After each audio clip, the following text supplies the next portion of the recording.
자, 이제까지 우리가 그 에스더서의 말씀을 쭉 묵상을 하는 가운데에서 가장 중요한 그 핵심 그 줄기를 놓쳐서는 안 된다라고 누차례 말씀드렸던 것이 제가 시작하면서 기도를 하기도 했습니다만 어, 우리에게 보이지 않고 우리에게 느껴지지가 않는 하나님의 계획과 하나님의 손길이라는 것이 분명히 있다라는 거예요.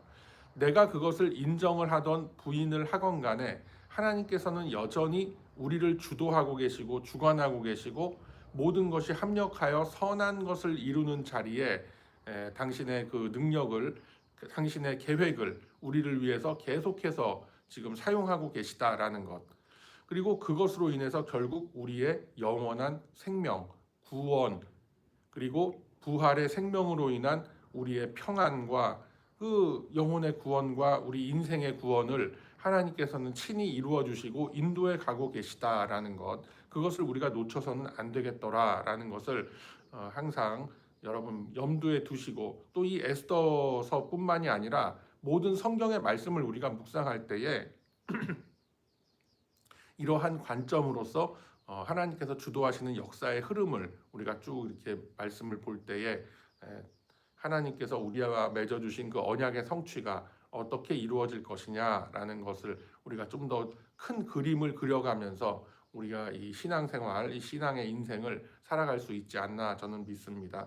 그래서 하나님께서는 오늘도 지금 이 순간에도 저와 여러분에게 끊임없는 은혜를 부어주고 또 계속해서 성령 하나님의 그 역동을 통해서 우리들의 심령 가운데 계속해서 말씀을 하고 계시고 또 하고 있지만, 그런 그 끊이지 않는 하나님의 은혜에 대해서 우리가 굉장히 무감각하고 굉장히 많이 무뎌져 있다라는 것을 우리가 쭉 확인을 한 바가 있습니다.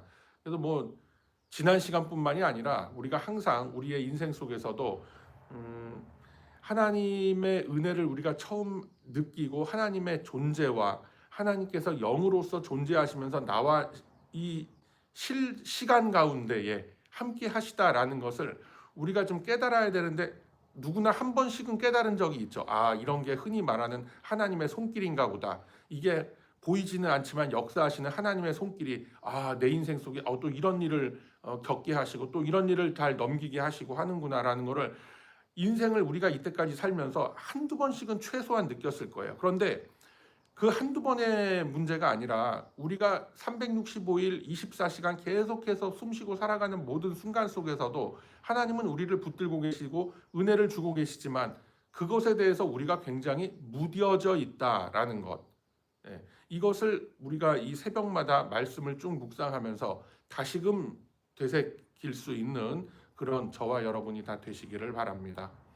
자, 그래서 오늘 우리가 나눈 이 본문의 말씀을 보게 되면은 뭐 특별한 무슨 뭐 그런 뭐 사건이 벌어지는 것 같지 않습니다. 19절에 보면은 처녀들을 다시 모을 때에 모르드게가 대궐문에 앉았다라고 되어 있어요. 그냥 궁중에서 항상 일어나고 있는 일이에요. 그러니까 요즘 말로 치면은 공무원들을 공개 채용하는 그런 일들이 계속 벌어지고 있는 거예요. 뭐 궁녀라고 하면은 지금으로 치면 뭐겠습니까? 뭐 지금은 이제 시대가 바뀌어서 뭐 궁녀, 궁인, 내시 뭐 이런 조직이나 이런 그 직위가 어떤 그 권력의 주변에서 다 사라졌지만, 뭐 어떤 의전 파트라든가 아니면 어떤 비서라든가 뭐 이런 모양으로 지금은 다 바뀌었죠. 그러니까 예전 고대 시대의 어떤 궁녀, 내시 뭐 이런 개념은 지금은 존재하지 않습니다만, 어쨌거나 이 권력을 중심으로 해서 이 궁중에서 일어나야 하는 일들, 계속해서 뭐 사람이 나가는 사람도 있을 거고 그 사람들의 결혼을 충원하는 그런 어떤 시스템이 다 있었을 것이고, 딱 그런 것들이 원활하게 돌아가고 있었다라는 것을 알 수 있는 19절 말씀이다라는 것입니다. 그리고 거기서 주목해 봐야 될 게 이 모르드게, 유대인 모르드게, 바로 에스더의 삼촌이 되는 숙부가 되는 모르드게가 대궐문에 앉았다라고 되어 있어요. 대궐문에 앉았다라는 표현은 그가 어떤 공직을 맡아서 입직을 하게 됐다라는 의미가 있는 겁니다. 당연히 식민지 취급을 받았던, 식민지 2등 국민 취급을 받았던 유대인이었기 때문에 모르드게가 높은 자리, 고위 관직으로 오르지는 못했을 것이다라는 것이 대부분의 구약학자들의 공통된 견해가 됩니다. 자, 그러면은 어쨌거나 대궐문에 앉았다라는 것은 입직은 했지만 뭐 그 당시에 뭐 하위 관리의 어떤 그런 포지션에서 그렇게 그 궁중 근처에서 그렇게 일을 하는 그런 자리를 얻어서 더 권력의 중심에, 그리고 에스더에게도 가까이 다가갈 수 있었다라는 것이죠. 그리고 이때까지도 그 20절에 말씀을 보면 나오지만 에스더 역시 자신이 유대인 출신이었음을 밝히지 않았다. 그럼 모르드게도 마찬가지로 자기가 굳이 유대인 출신임을 뭐 누가 꼬치꼬치 물어보면은 얘기할 수도 있겠지만 굳이 얘기하진 않았을 것이다라는 뭐 그런 것도 우리가 좀 추측을 할 수 있는 그런 어절이기도 합니다. 그래서 에스더는 계속해서 20절 하반부에 보면 그가 모르드게의 명령을 약육받을 때와 같이 따랐다라고 하는 거예요. 그러면은 자기 숙부가 얘기하는 대로, 자기 숙부의 가르침대로 계속해서 가르침에 순종하면서, 그러니까 팔로우 디렉션을 잘 하고 있었다라는 것이죠. 그것이 단순히 자기의 신분을 속이기 위한 거짓말을 계속 유지했다라고 보면 안 되고, 어떤 관점으로 우리가 이 말씀을 봐야 되냐면 하나님께서 에스더를 움직일 때를, 그러니까 자기의 민족의 구원을 위해서 에스더를 움직일 그 순간, 그 때를 계속 기다리면서 자신을 관리하고 자신을 계속해서 이렇게 흐트러지지 않는 모습으로서 그 페르시아 궁중에서 자신의 그 모습이 유지가 되도록, 자기의 위치가 계속해서 유지가 되도록 그렇게 노력을 하고 있었다라는 걸로 우리는 해석이 가능한 이제 그런 말씀인 겁니다. 자, 그런 가운데에 하나님께서는 일개 범부에 불과했던 모르드게를 대궐문에 앉혔다라고 하는 것은 에스더가 왕비로 뽑혀간 것 못지않은 큰 일이다라는 것입니다. 이제 앞으로 에스더 6장 이후에 이제 왜 이런 일이 벌어지는가 이렇게 우리가 다 연결이 되는데, 이것이 바로 하나님께서 일을 하시는 차근차근 하나의 역사의 과정을 만들어 가시는 하나님의 그 빌드업이라는 것이 이렇게 이루어지고 있고 이렇게 이어지고 있다라는 것을 우리가 놓쳐서는 안 되겠더라라는 겁니다.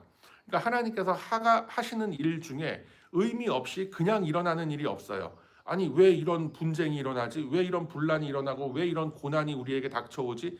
그 속에 담겨 있는 하나님의 의미가 다 있는 거예요.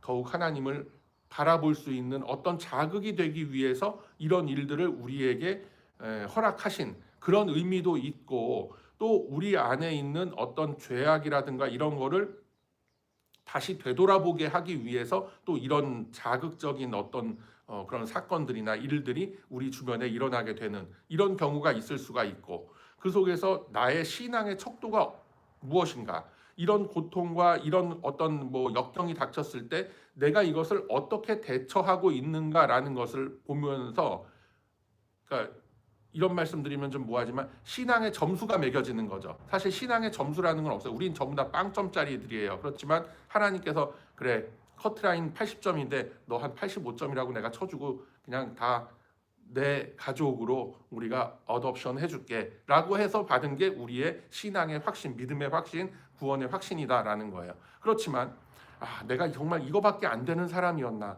내가 정말 교회 집사인데, 내가 교회 권사고 장로인데, 내가 직분이 목회자인데 이런 일 앞에서 내가 이렇게 무너지고 이런 일 앞에서 내가 이렇게밖에 처신을 못하나라는 그런 그 내 자신을 돌아보게 하기 위한 하나의 그 리트머스 시험지 같은 그런 역할로서 하나님께서는 우리에게 고난을 주시기도 한다라는 거예요. 그런데 잘 보세요. 모르드게는 지금 대궐문에 앉았다라고 하는 거는 어떻게 됐든 간에 출세를 한 겁니다.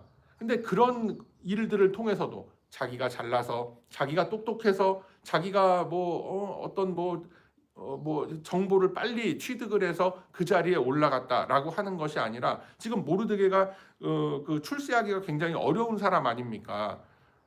그렇지 않아요? 지금 식민지 백성이잖아요. 그런 사람이 뭐 일제 시대 때도 그 관직에 올라서 이렇게 좀 승승장구한다라는 게 굉장히 어렵지 않습니까? 뭐 어떻게 보면은 굉장히 그 사람들 비유도 맞춰야 되고, 기본적으로는 사람이 굉장히 뭐 좀 갖춘 게 있어야 되고 어느 정도의 스펙이 있어야 또 가능했던 일이기도 하겠지만, 또 굉장히 그 친화적으로 그쪽에 그 줄을 대고 하지 않으면은 굉장히 그 어려운 그런 일이었음에도 불구하고 야, 내 조카 에스더가 왕비다.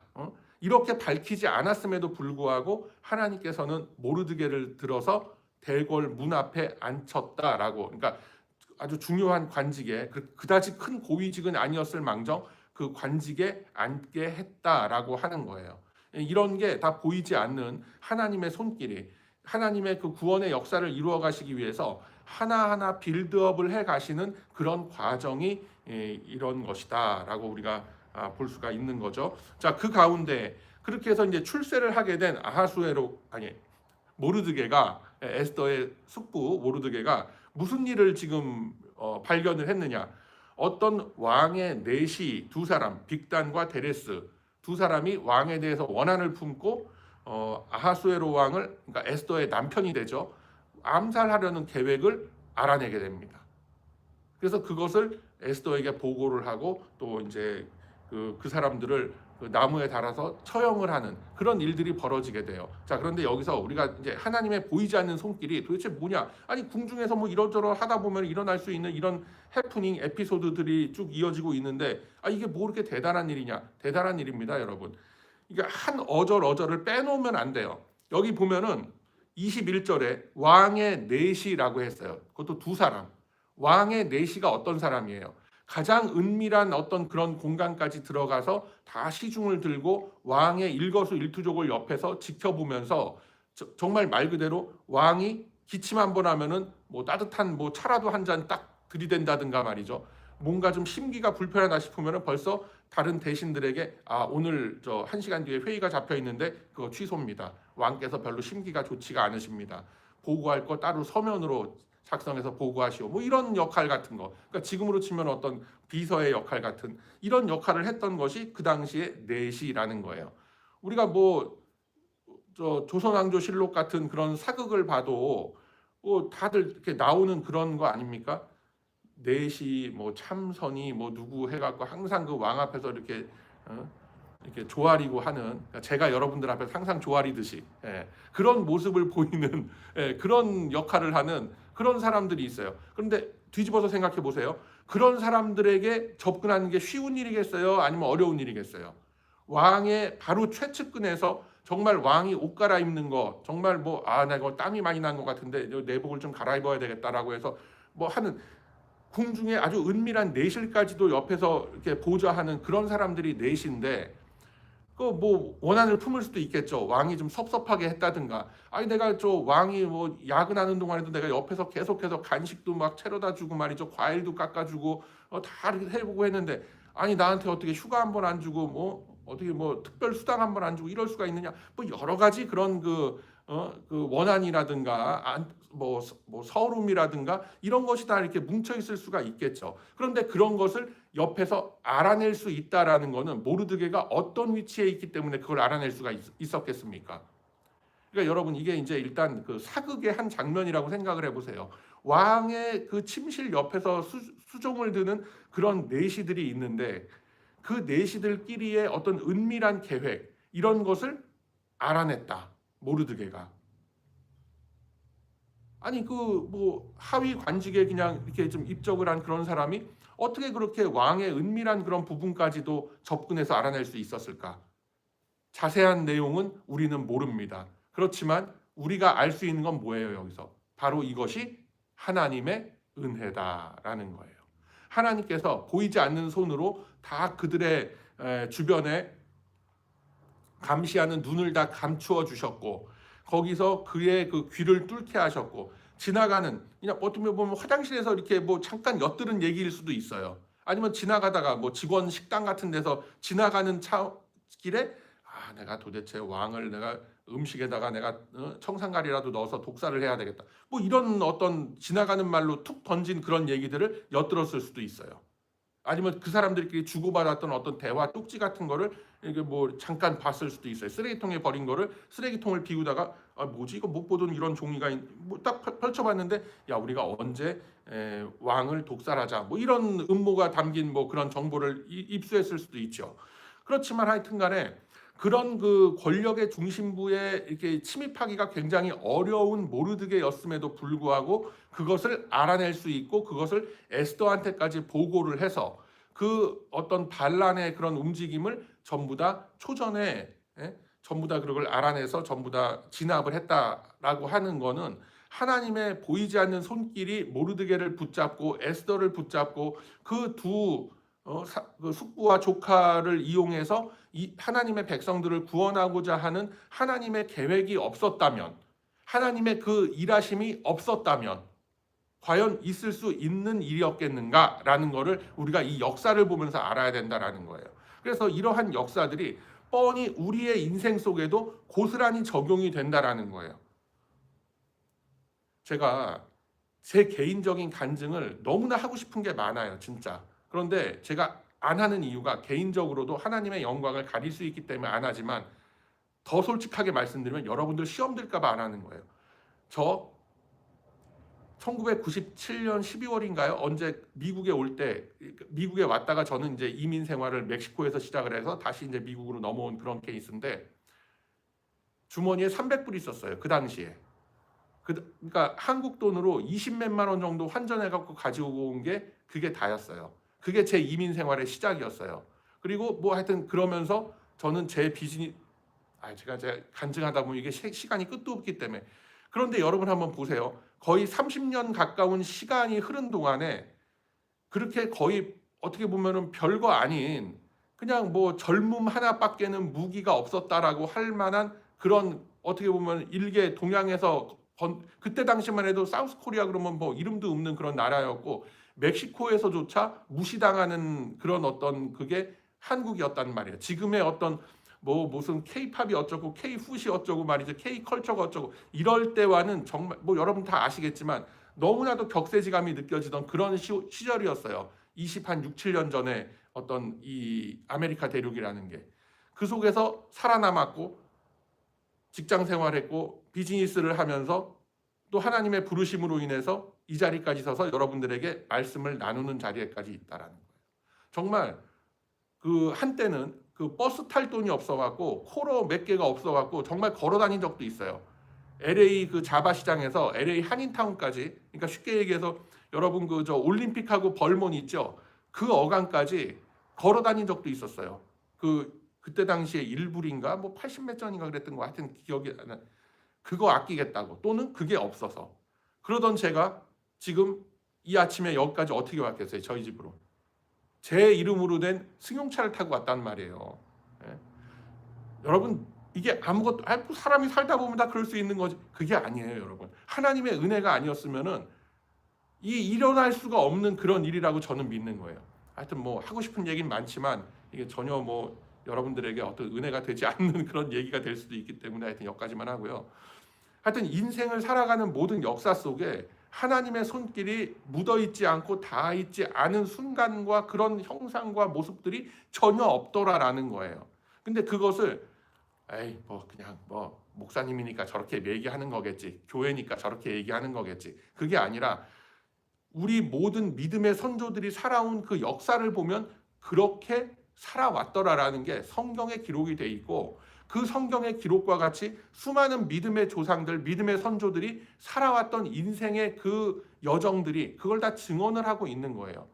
그러면은 모든 사람들이 다 그렇게 증언을 하고 모든 사람들에게 다 이어지는 하나님의 언약의 그 성취가 다 이루어지고 그 하나님의 약속이 이런저런 모습으로 다 이루어지는데 나만 예외일까요? 아니죠. 나도 그 속에 포함되어 있는 거죠. 우리가 이 역사서를 보면서 바로 이것을 우리가 깨달아야 한다라는 겁니다. 야, 에스더의 그 삼촌 이름이 뭐냐 유대인 나도 몰라 모르드게 그런 거 기억 안 해도 돼요. 사실은 그 흐름을 아는 게 굉장히 중요하다라는 거예요. 에스더였는지 에스라였는지 헷갈릴 수 있어요. 사람 에스라인지 에스더인지 뭐 발음도 비슷하고 하잖아요. 그런 게 중요한 게 아니라 그 역사를 통해서 하나님께서 이 선조들을 이끌어 온 것과 같은 그 은혜와 그 손길이 지금 2026년도 4월 달을 살아가고 있는 내 인생 속에도 고스란히 임재하고 계시고 나를 붙들고 이끌고 가고 계시다라는 것을 믿는 것. 이게 중요한 거예요. 그래서 우리가 지금 이 역사서를 이렇게 몇 년 동안을 우리가 파고들면서 이 한 말씀 한 말씀을 우리가 묵상을 하면서 은혜를 나누고 하는 그 이유가 바로 여기에 있는 겁니다. 그래서 청사의 길이 남을 그 업적을 모르드게가 세우게 돼요. 물론 왕 옆에서 그것을 이렇게 조언을 해주고 그것을 이제 신고한 사람은 에스더였죠. 그렇지만 에스더가 뭐라고 돼 있어요? 22절 하반부에 에스더가 모르드게의 이름으로 왕에게 아뢰다라고 되어 있어요. 그러면 하급 관리직에 있었던 모르드게가 더 왕의 눈에 띄고 여러 그 궁중의 여러 그 직원들, 그러니까 공무원들, 뭐 이런 그 대신들, 뭐 이런들 가운데서도 굉장히 그 입지를 단단하게 할 수 있는, 야, 왕을 구원한 사람이야. 왕에게 그런 정보를 줘서 왕의 목숨을 구한 사람이야 라는 어떤 그런 위인으로서 지금 쭉 이제 입지가 다져지는 그런 모습을 보여주고 있는 거예요. 아니 뭐 그 모르드게라는 유대인 한 사람 출세한 게 뭐 이렇게 대단한 일인가, 성경에 뭐 이렇게 그런 걸 자세하게 기록을 하나.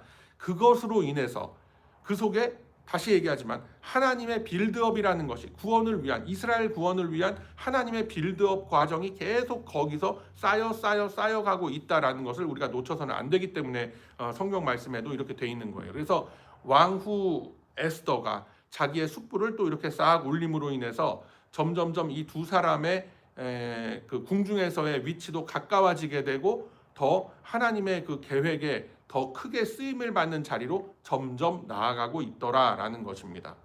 자, 이런 일인데 지금 당장 현실을 보면은 뭐 그냥 표창장 하나 받고 뭐 상금도 받았을 수 있겠지만 성경에서 기록하고 있지 않으니까 우리가 뭐 추측할 수는 없고 뭐 대략적으로 그렇게 됐을 수도 있을 것이다라고 생각은 할 수 있겠죠. 자, 그냥 평범한 일상이 또 지나가고 있는 것 같아요. 여전히 왕은 통치를 하고 있고 궁중의 일들은 뭐 계속해서 돌아가고 있고 그렇게 돌아가고 있는 것 같아요. 그렇지만 그 속에서 하나님께서는 사람을 계속 연결하신다라는 것도 우리가 놓치면 안 되는 포인트예요. 이 내시들의 어떤 음모를 모르드게가 엿들었지 않았다면, 그리고 모르드게가 대궐 문 앞에 앉았다라고 할 만큼 어떤 그 나름 꽤 그래도 이렇게 좀 위치에 오르지 않았다면 왕후 에스더에게 이런 것들을 이렇게 보고할 수 있을 만한 위치에 닿지도 않았을 것이며, 이 사람들의 어떤 왕을 독살하겠다는 음모를 엿들을 만한 자리에 서지도 않았다면 어떻게 이런 일이 벌어지겠어요? 그러니까 하나하나 지금 일어나는 일들을 보면은 모르드게가 출세했어요. 그런데 그것으로 인해서 모르드게 개인의 영광이 빛난 것이 아니라 하나님이 무슨 일을 하고 계신다라는 것을 우리가 알 수 있도록 모르드게가 대궐에 앉았어요. 그리고 대궐에 앉았는데 그냥 하위 관리직이었을 텐데 거기서 왕을 독살하겠다는 아주 중요한 그런 그 안보와 관련된 그런 정보를 얻게 했어요.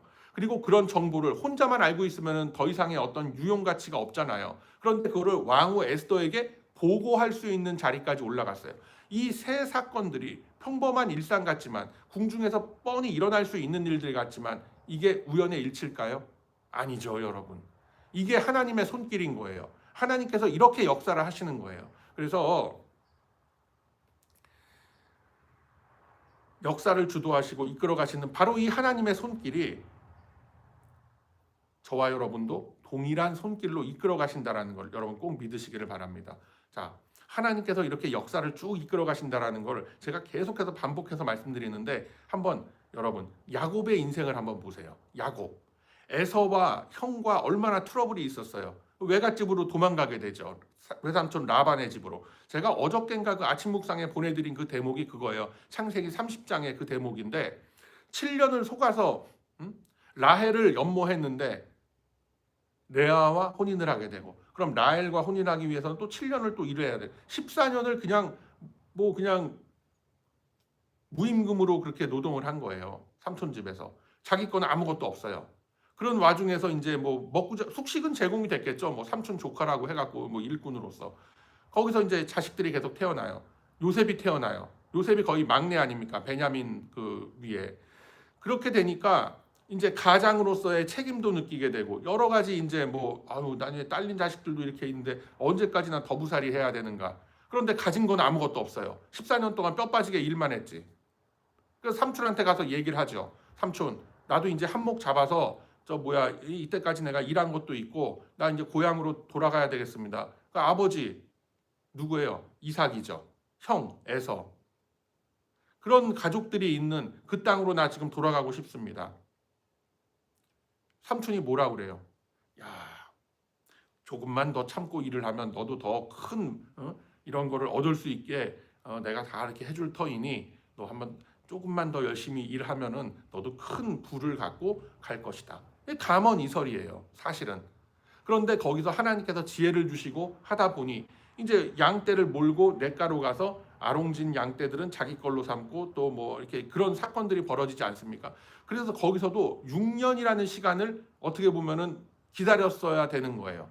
그 기다림의 시간, 20년이라는 기다림의 시간 동안 그냥 평범한 일상, 그냥 외삼촌한테 그냥 잘못 엮여갖고 계속해서 그렇게 월급도 못 받고 일하고 있는 그런 인생으로 그냥 전락한 것 같지만 그 속에서 하나님께서는 일하고 계시더라는 거예요. 그래서 결국은 자기 외삼촌을 능가하는 큰 부를 얻어서 귀향하게 되죠. 금이 환영하게 되죠. 그리고 거기서 하나님의 은혜로서 또 어떻게 됩니까? 이렇게 쭉 승승장구하면서 살던 끝에 요셉은 어떻게 되죠? 애굽으로 가게 되고 애굽에 먼저 이민을 가서 사실상 이민을 가서 총리 대신이 된 그 요셉의 덕분에 자기 땅을 떠나서 그때 당시에 이제 그 배경사를 보면은 그 전쟁이 벌어지고 굉장히 그 험난했던 그런 땅이었는데 그 시절이었는데 그것을 피해서 애굽의 고센 지역에서 일종의 뻐꾸기 둥지 같은 그런 곳에서 보살핌을 받고 그것으로 인해서 그 야곱의 일가로 인해서 이스라엘의 12지파가 형성이 되고 큰 그 역사를 이루게 되는 그런 일들이 벌어지고 있지 않습니까? 그래서 그 역사로 인해서 지금 저와 여러분이 지금 이 시대의 이스라엘, 하나님의 백성, 이렇게 우리는 신약 시대를 살아가는 성도로서 우리가 또 부르심을 받고 이 역사와 이 말씀을 우리가 보는 이 자리에까지 우리는 오르게 되더라라는 거예요. 그래서 나의 지나온 그 시간들, 그리고 내가 지금 살고 있는 이 현재의 시간과 그 속에 있는 나를 보면서 지금도 여전히 나를 빚어가시고 다듬어 가시는 그 하나님의 손길, 그 하나님의 손길 앞에 우리가 어떻게 해야 되겠어요? 항상 기쁨과 감사함으로 하나님께 아뢰고 또 하나님의 음성을 우리는 듣고 그 말씀 앞에 순종하면서 살아가는 그런 삶을 살아가야 하는 자리에 저와 여러분이 서 있다라는 거예요. 그래서 여러분 오늘 이 아침에 한번 기도하실 때에 무엇보다도 각자가 가지고 나온 여러 가지 기도와 간구의 제목들 다 있으시겠지만 이때까지 내 인생을 오늘 이 시점까지 인도해 주신 하나님, 그 속에 담긴 하나님의 뜻과 의미는 과연 무엇이었을까요? 아무것도 뭐 특이할 것도 없고 그저 평범하게 살아온 것 같은 내 인생이었지만 주님 알고 봤더니 하나님의 이러한 뜻이 그 속에 숨겨져 있었군요 라는 것을 깨닫고 또 기쁨으로 주님 앞에 감사하며 나아가는 저와 여러분의 복된 거룩한 이 아침 다 되시길 주님의 이름으로 축복합니다. 아멘. 사랑과 은혜가 풍성하신 아버지 하나님,